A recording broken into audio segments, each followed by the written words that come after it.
E aí, povo de Deus, sejam todo mundo bem-vindo ao nosso canal. Esse é a Bíblia em Família. E hoje nós iremos mais uma vez, para a honra e glória do Senhor, esqueci de falar isso no vídeo passado, darmos a continuidade, né? No capítulo 41 e 42. Pessoal, no vídeo passado eu falei, né, que eu consigo ler a Bíblia muito rápido, né? Para a honra e glória do Senhor, o Senhor Deus tem me dado aí muito entendimento, algum entendimento na verdade, alguma sabedoria, né? Para que eu consiga aí ler a Bíblia. Para você ter uma ideia, eu já consegui ler, como eu falei no vídeo passado. Hoje é dia 9, estou gravando esse vídeo aqui no mesmo dia. E eu já consegui ler já Gênesis todo, né? Eu ia demorar aí 12 dias, né? 12 dias e meio. No 13º dia eu ia terminar. E já li já o primeiro capítulo de Êxodo. Bom, vamos mudar nisso aí. Gênesis capítulo 41. Vamos ler o 41 e 42. Deus não se esqueceu de José. 2 anos se passaram. Certo dia o rei do Egito sonhou que estava em pé à margem do rio Nilo. De repente saíram do rio 7 vacas vistosas e gordas, que começaram a pastar entre os juncos que vicengem à beira do rio. Logo em seguida saíram do rio outras 7 vacas, de aparência feia e mal alimentadas, e se alinharam ao lado das primeiras na margem do rio, na margem do Nilo. Então aconteceu que as vacas feias e magras engoliram as bonitas e gordas. Foi quando o faraó acordou assustado. Ele voltou a dormir e teve um segundo sonho. 7 espigas subiam de uma mesma haste, granadas e lindas de se ver. Mas eis que 7 espigas mirradas e queimadas pelo sol e vento orientais nasciam atrás delas. Então aconteceu que as espigas mirradas devoraram as 7 espigas graúdas e cheias. Então o faraó acordou preocupado. Era um sonho.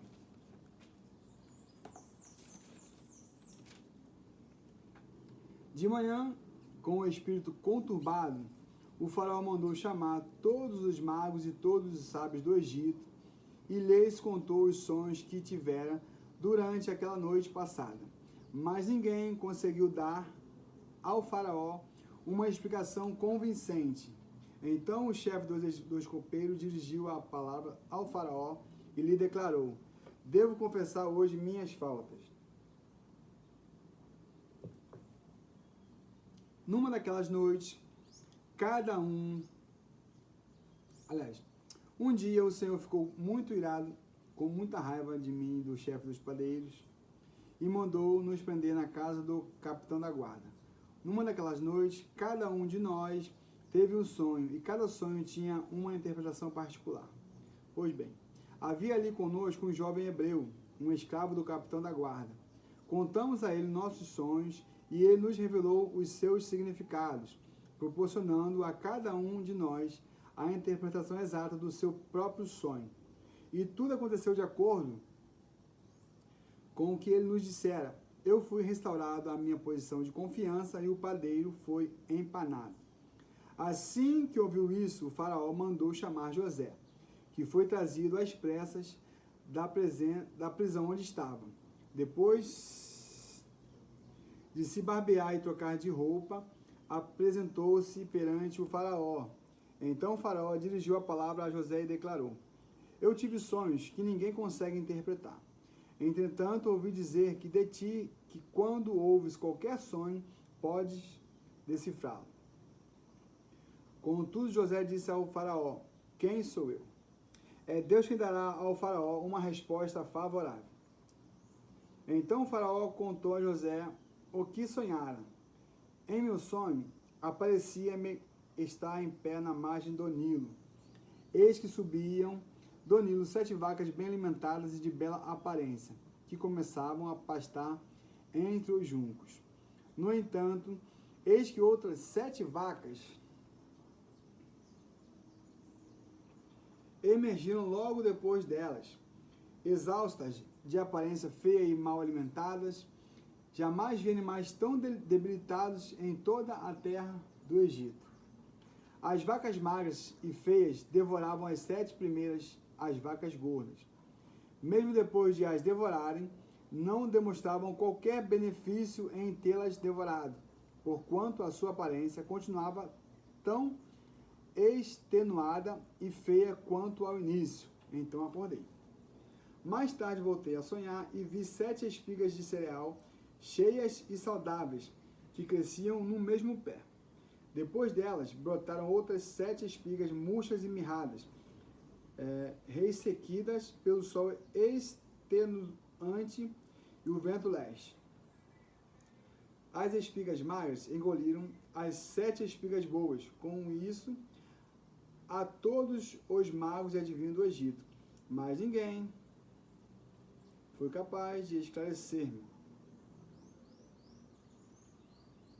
Bom, vou repetir aqui, pessoal. As espigas magras engoliram as espigas boas. Contei isso a todos os magos e adivinhos do Egito, mas ninguém foi capaz de esclarecer-me. Então José explicou ao rei. Em verdade, o faraó teve um único sonho, pois ambos têm o mesmo sentido. Deus anunciou ao faraó o que ele vai realizar proximamente. As 7 vacas belas e gordas significam 7 anos, assim como as 7 espigas saudáveis e cheias representam 7 anos. É um só e mesmo sonho, portanto. As 7 vacas feias e magras, que sobem em seguida, simbolizam 7 anos, e também 7 espigas mirradas e queimadas pelo sol e o vento oriental. É que haverá 7 anos de fome. É exatamente como eu anunciei ao Senhor.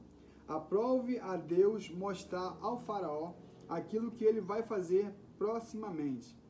7 anos vindouros de muita fartura chegarão e abençoarão toda a terra do Egito. Entretanto, em seguida virão 7 anos de fome. Então, todo o tempo de abastança será esquecido, porquanto a fome arruinará a terra. A fome que se abaterá depois dos bons anos será tão severa que o tempo de abundância não será mais lembrado sobre a terra. O sonho veio ao faraó 2 vezes para deixar claro que Deus já se decidiu por assim agir e se apressa em realizar o que determinou. E concluiu José. Agora, portanto, que o faraó escolha um homem inteligente e sábio e o estabeleça sobre toda a terra do Egito. Que o faraó haja e institua funcionários, supervisores na terra para recolher 1/5 da colheita do Egito durante os próximos 7 anos de fartura. Eles deverão reunir todos os víveres que puderem desses bons anos que virão e acumular estoques de trigo que, sob o controle de Faraó, serão armazenados nas cidades. Esse estoque servirá de reserva especial para os 7 anos de fome que se abaterão sobre o Egito, a fim de que a terra não seja aniquilada e o povo não morra de fome. Aqui tem outro título. José é feito governador do Egito. A palavra e o plano de José agradou ao faraó e a todos os seus sábios e conselheiros. E, portanto, o faraó proclamou diante de sua corte e oficiais: encontraremos o homem com este em quem esteja o Espírito de Deus? Então o faraó declarou a José: visto que Deus te fez saber tudo isso, não há ninguém tão perspicaz e sábio como tu em nossas terras. Tu serás o administrador do meu palácio e todo o meu povo se conformará às tuas ordens. Só no trono te precederei. O faraó disse mais a José: Vê, eu te estabeleço sobre toda a terra do Egito. E o faraó tirou do dedo seu anel e o colocou no dedo de José. Mandou que o vestisse com linho fino e colocou uma corrente de ouro fino em volta do seu pescoço. Também o convidou a subir em sua segunda carruagem real, tendo à frente os arautos do império que iam bradando: Abrec, inclinai-vos. Assim José foi empossado no comando de toda a terra do Egito.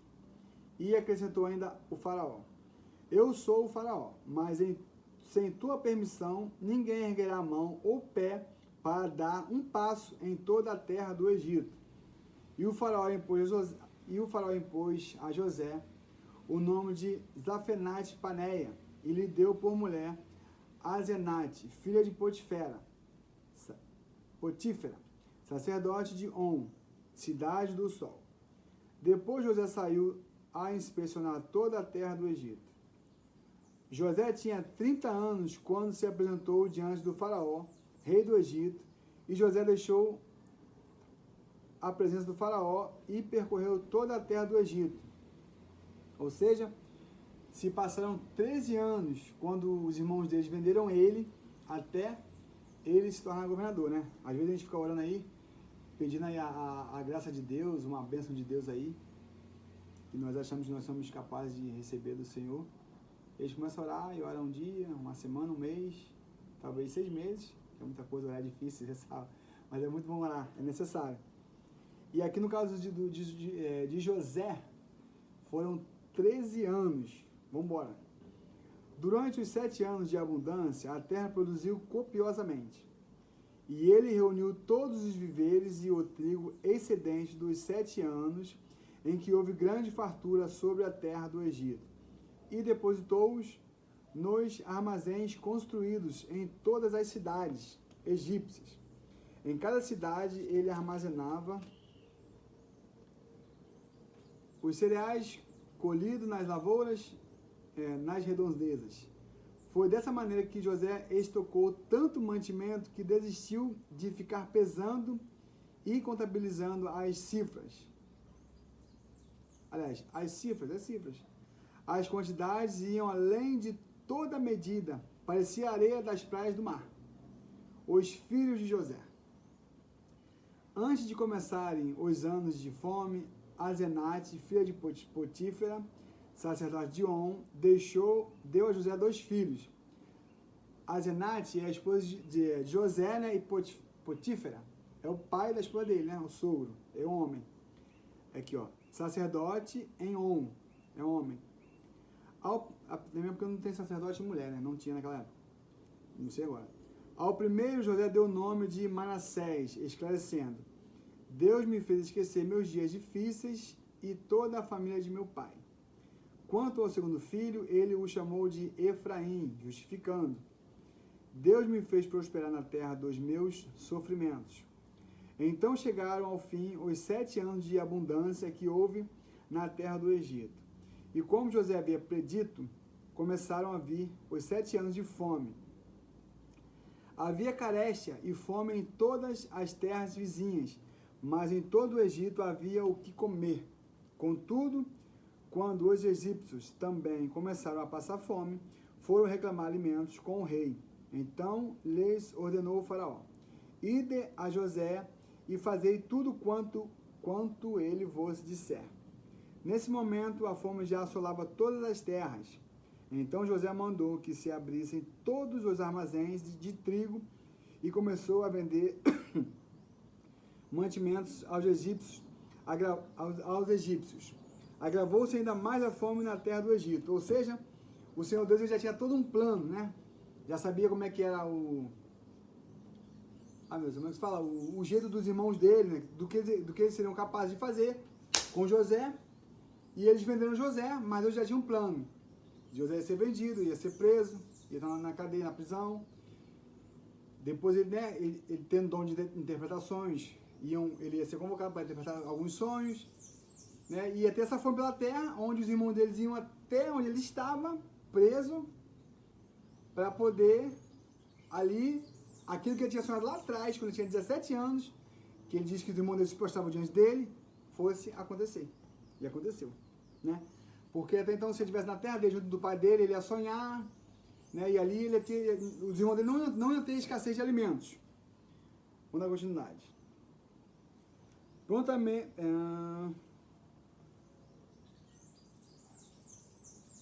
Gente, me perdi. Tá, finalizando. Então, eu falei lá no começo do vídeo que eu ia ler o capítulo 41 e o 42. Só que eu vi aqui que o 41 depois, que eu comecei a ler, que ele é muito extenso. Então eu vou finalizar aqui. Esse aqui vai ser o capítulo, só o capítulo 41. E no próximo vai ser, como é menorzinho, vai ser 42 e 43, tá? Fiquem todos na paz, deixa um like aí, deixa um comentário. Qualquer dúvida, deixa aí uma sugestão de vídeo aí. Nós iremos responder assim que possível. Fiquem todos na paz. Valeu!